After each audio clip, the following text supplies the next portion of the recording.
Good morning, everyone. Saturday morning, early in the morning, and I just remembered how I felt when I was severely stuck with chronic OCD.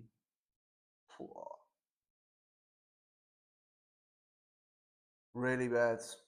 And I want to talk about sensorimotor OCD today. But now I have energy, I'm excited for the day, and I'm here sitting in my work pants because I I need to do the finishing touches in the house. uh, I need to paint the stairs. Okay, but it needs to be done, so I'm doing it maybe half a day, and then it's I'll prepare it well, so everything is prepared for painting. But when I was suffering, I wouldn't paint in the same situation. I wouldn't paint the stairs. I would let someone else do it because when it was Saturday, I woke up. It's now 8:45, and I just wanted to do a video before my breakfast because, just want to send it out and help people. But when I was really suffering, I couldn't get out of bed. Oh, there's the cat again.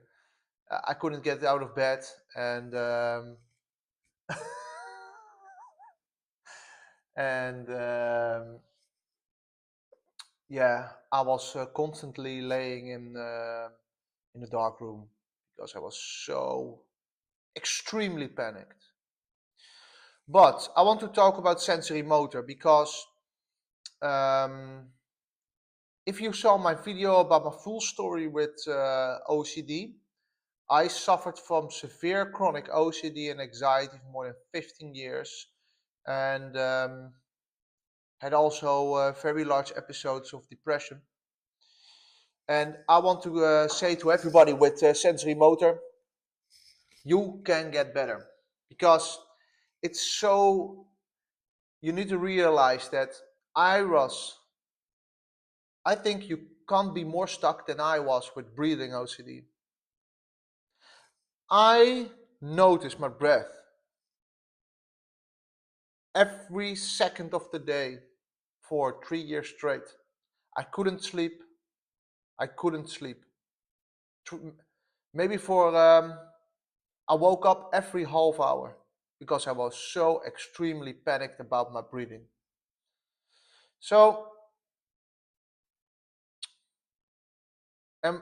what I just realized time ago, and just tomorrow, because I knew I wanted to talk about sensorimotor OCD, I really forget it for many times. I really don't even notice my breath. I, I rarely notice my breath. But if I notice my breath, I'm not scared of it anymore. And that's the point where you want to go. But you can't force it, and you can't you can't get there with compulsions. Never. Never. I tried it for years. So in 2019, I flew to America. And I got the biggest panic attack of my whole life for like 12, 13 hours straight. Within 1 week, within a few days, I think, I developed a sensorimotor OCD. It is so strange because someone in the past, I don't know where, when, what, why, someone told me, or I read about someone couldn't stop noticing his breath anymore. I don't know why, but at that moment in America, that thought popped into my head, and that was the start of very, very, very extreme suffering. You have no idea. you have an ID if you watch this and you have severe chronic um, sensorimotor OCD. So what happened is that I was there, I got it, and I was in total meltdown, total panic, anxiety through the roof, and I tried to numb it off with alcohol. That helped for a few hours, but then I woke up I woke up within an hour with heart palpitations through the roof, anxiety through the roof. I was scared of jumping out of the um, the high building I was sleeping in, skyscraper. I wasn't used to that, so I was really scared. Everything on the lock, throwing away the keys, all compulsions. But I didn't know what I was dealing with, so I went to the doctor.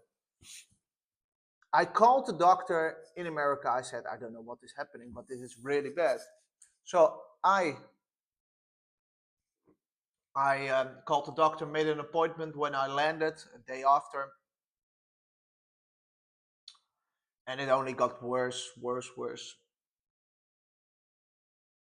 I got to the doctor and she said,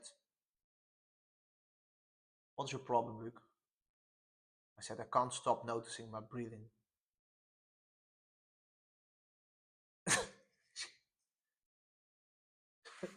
she she didn't even understand what I was saying. She said, "What do you mean?" I said, "I'm scared of my breathing."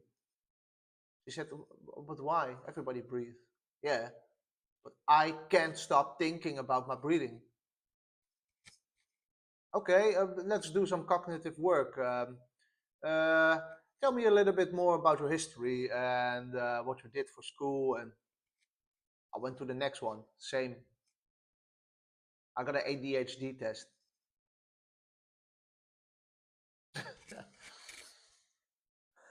But back in 2019, because OCD or sensorimotor OCD is less known back then, and still also now at this date, it is less known and it is not well understood. Because I can tell you, if you don't experience sensorimotor OCD, you don't know what you don't know what you're talking about, because it is so strange. And if we go to sensorimotor OCD in general, or somatic OCD, I experience also saliva, swallowing, blinking, but it never latched that hard for me. I had saliva.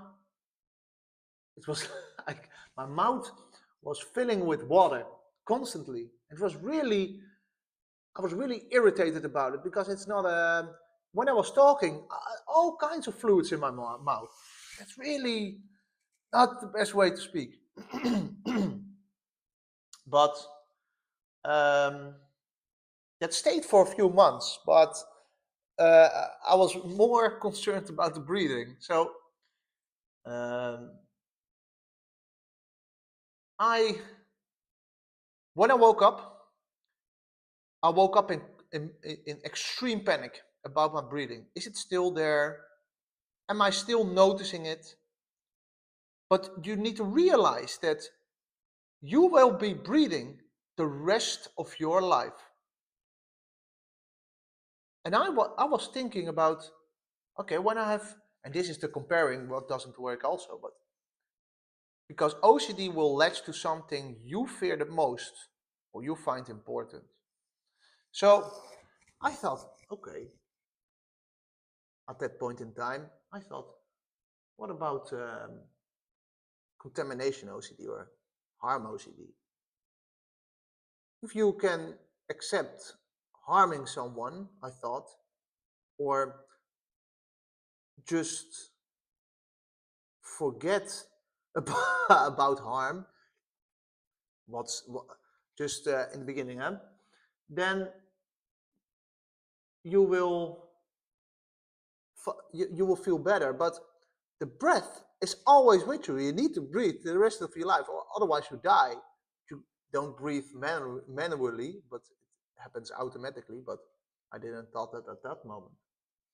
So, and people who don't have somatic or sensorimotor OCD, yeah, this may be a strange video, but I want to make this video also for people who are very, very stuck with this. And I already got emails about how to get better because so many people don't understand it. And they're stuck for many, many years. So I went on and on and on, and I was constantly doing compulsions.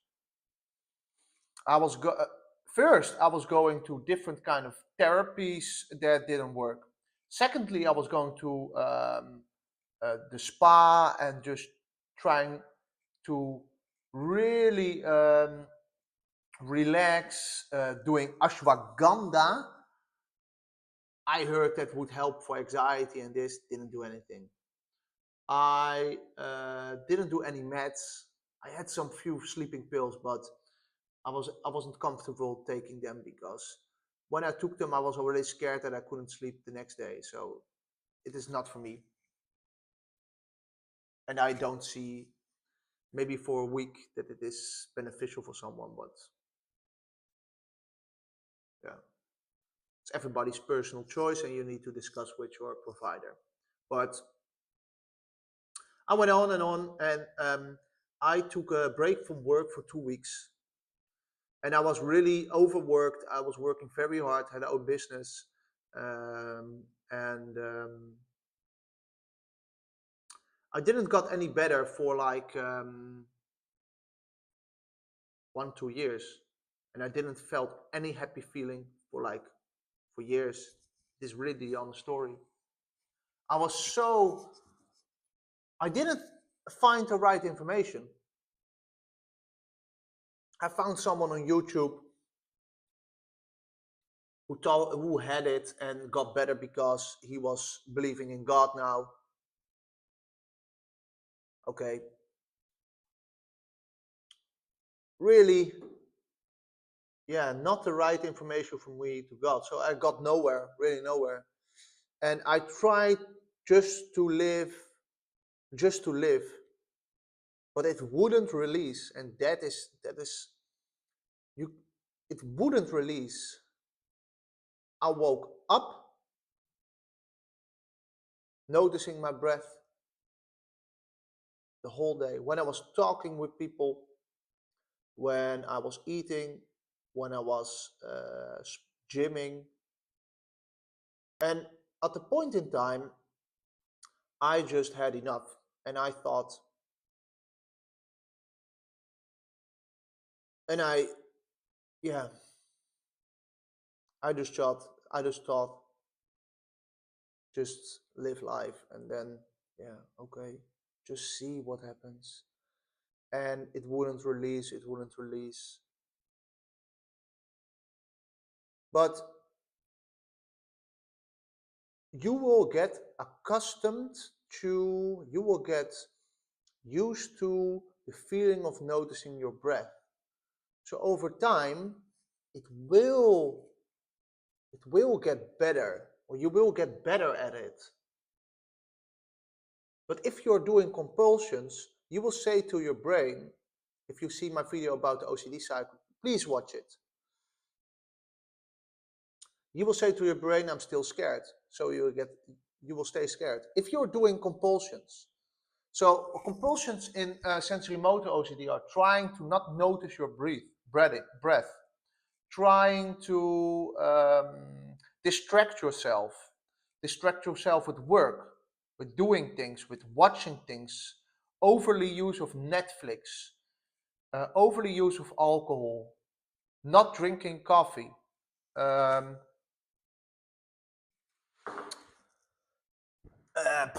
um, pushing away thoughts, self-reassure yourself, asking for reassurance. Oh, but saying to yourself, oh, everybody breathes. every oh, it's just my breathing, all reassurance. If you're doing, and even the small ones, if you're walking somewhere, you notice your breath, and you say to yourself, "Oh, it's just my breathing." It's a compulsion, and it will happen automatically, but you need to be aware of it and try to stop it. But it is hard. It is really hard because when you notice the breath and you are scared of it, you get really panicky. And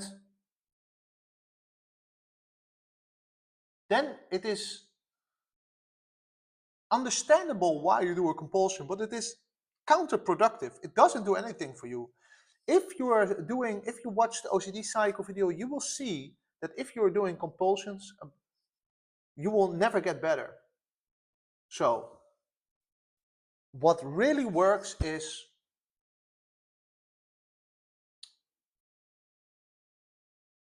just, not just, but okay, this is the situation.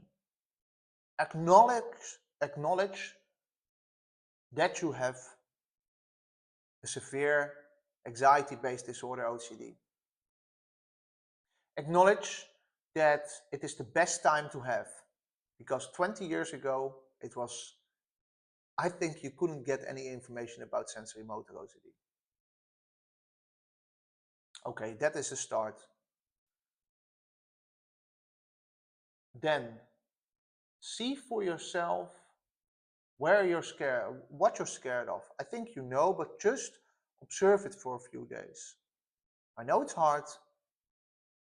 Okay, there's the breath. Where is it happening? Not obsessive, and you will do that, but just look at it throughout the day. Where am I scared? What is happening exactly? And just have a look from what kind of compulsions am I doing? Am I avoiding things? Am I doing self-reassurance? Am I seeking reassurance? Am I Googling excessively? Am I tapping? Am I clapping? Am I washing my... I don't know what, but am I checking things?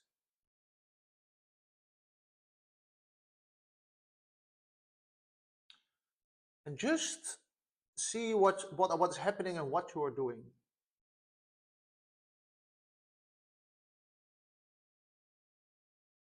What is important is that you get your life structure back.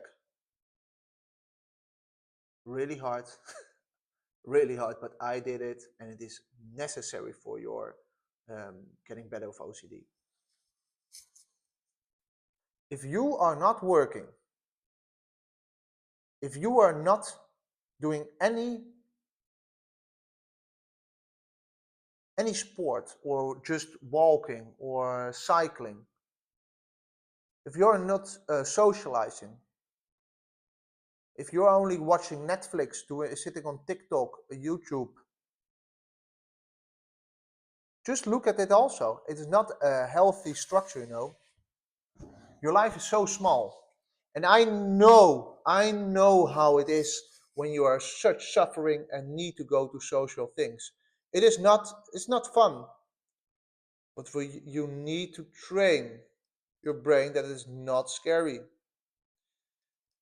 I avoided restaurants. I was so scared. And when I was going, I was looking for where to sit, everything, planning everything compulsively. You need to go, just see how it goes. If you're not working, try to get building it up. And you will feel like shit, but you need to go.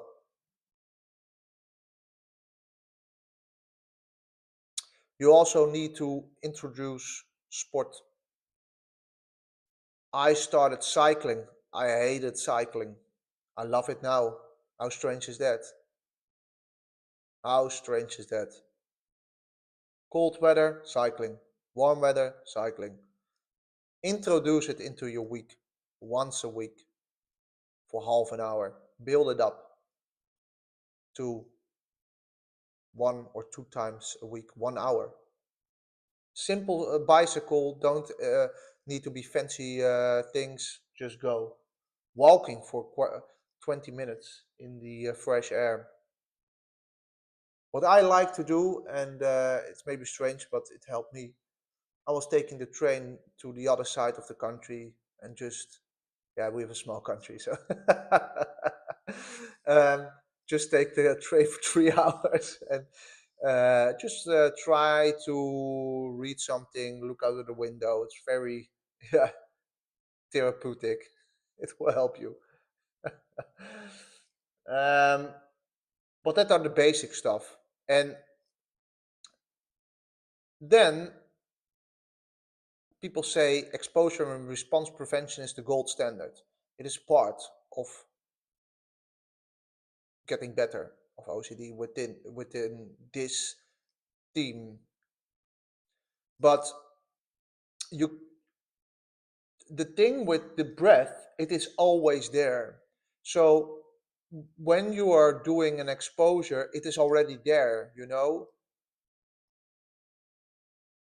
You don't have to do ERP with Sensorimotor OCD because you're doing ERP the constant the whole day because the breath is always with you. But you need to try not to do compulsive. You need to feel the breath. You need to feel the if you have swallowing OCD, you need to feel the swallowing and need to take the risk to choke on the food. Sounds strange, but I thought, and noticing the breath was not the only thing. I was scared of breathing too much. I was scared of breathing too slow. I was constantly changing to manipulate my breathing cycle. But it happens automatically. You have some form of control over it, but you can't stop it. But it always starts again. But I was really scared of this. Um, I was trying to breathe through my nose because I read that will get you um, more at ease. You need to do whatever it does. You don't have control over your breath. You need to let it do its thing. And if you notice it, then you notice it and go on with your day. That's a very big part of getting better of somatic sensorimotor OCD. No, just let, just notice your breath, and you will feel really panicked, but you will get better over time. But what is really necessary to also do is to change how you look to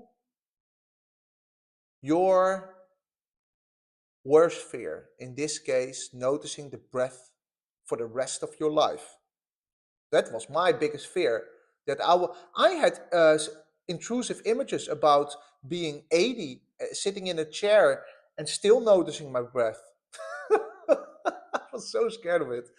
But um, you will need, when you are just working on your OCD non-compulsively, and you will do it compulsively, but non-compulsively for 3 times an hour a week, you will kind of look into your biggest fear and see from what is the thing that holds me back the most, or I fear the most about sensorimotor OCD. And for me, it was, for most sufferers, it will be noticing my breath for the rest of my life, having too much saliva in my mouth for the rest of my life, noticing my choke, of noticing my swallowing for the rest of my life, because you swallow like 1,000 times a day. I don't know. But you will need to look into it and see from, okay, say that I will notice my breath for the rest of my life. Is it really that bad?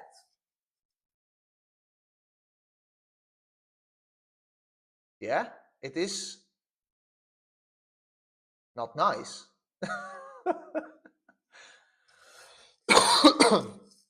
It is not nice, but you can do everything. You can do everything. You can still go to the gym. You can still go to work. You can still walk outside. You can still get cycling. You go on holiday. You can talk to your partner. You can hear. You can see. Yeah. There are so much things you can do. Everything a normal person without OCD, you can do also. But you will find shit as hell in the beginning. You will feel shit as hell in the beginning. But you can do it.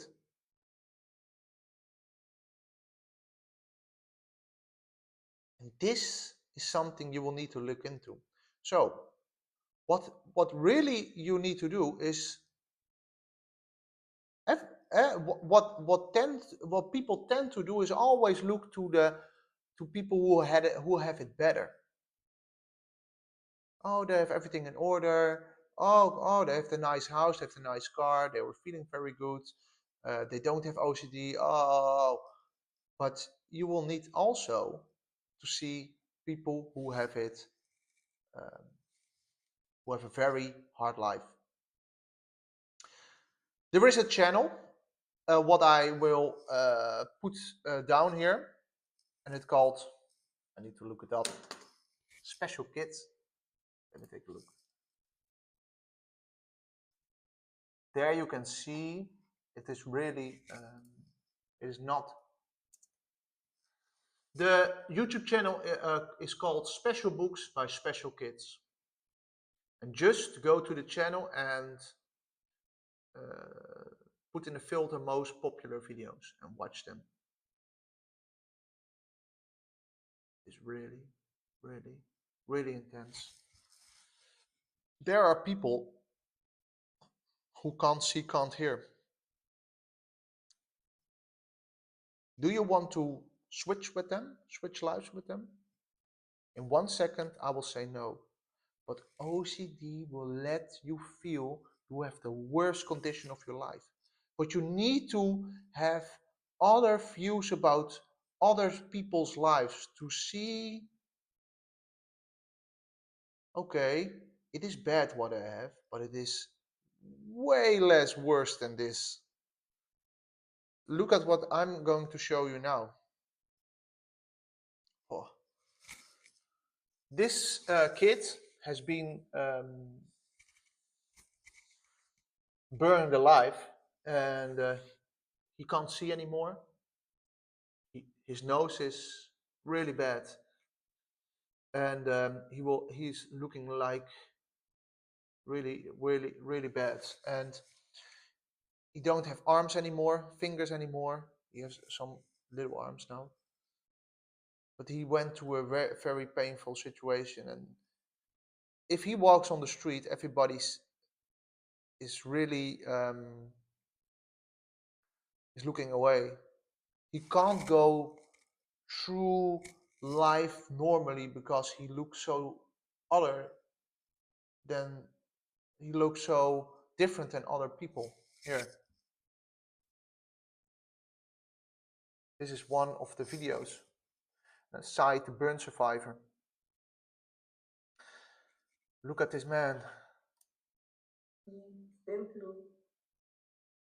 He can still move forward, and if I did it, he can also do it. Zaire.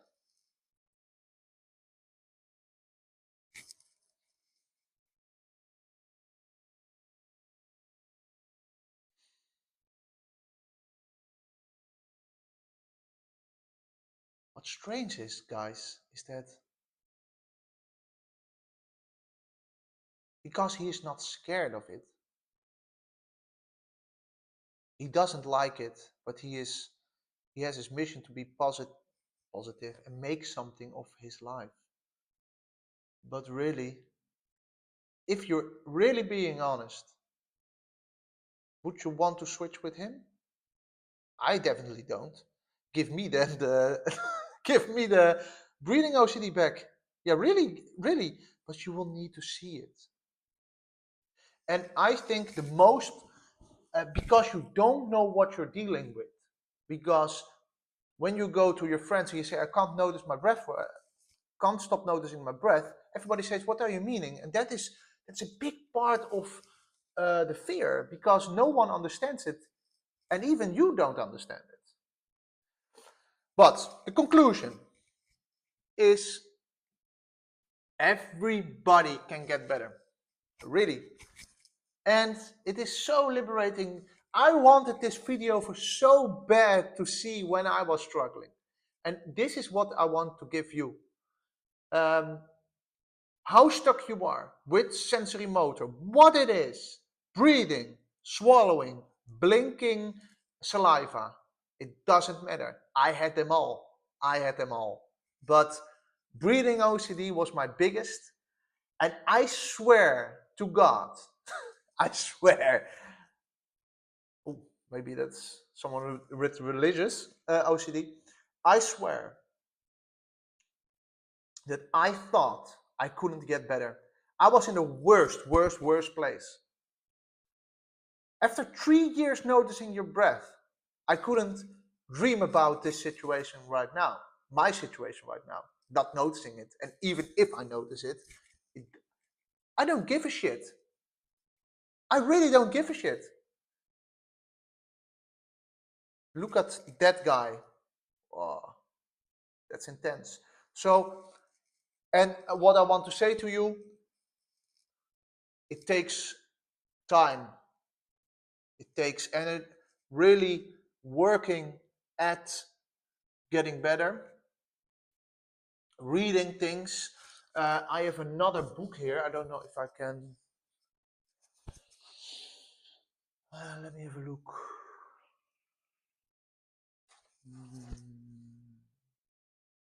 I don't know if I have it here.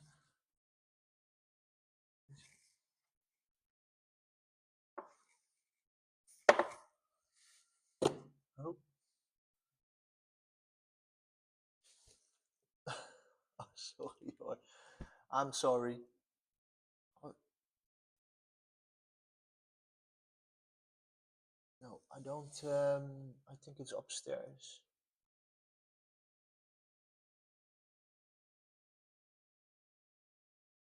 Mm,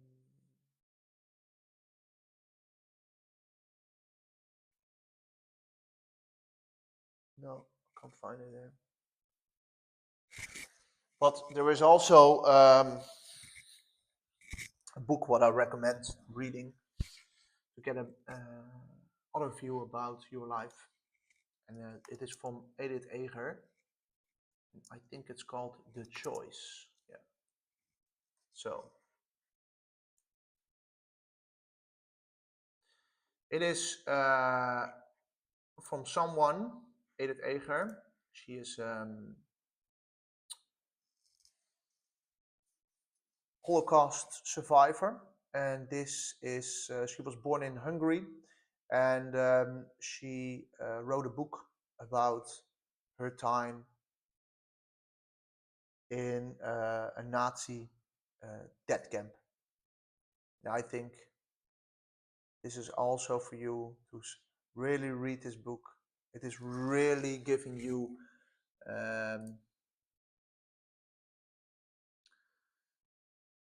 I can read some a little piece about it. At the age of 16, Edith Eger was sent to Auschwitz.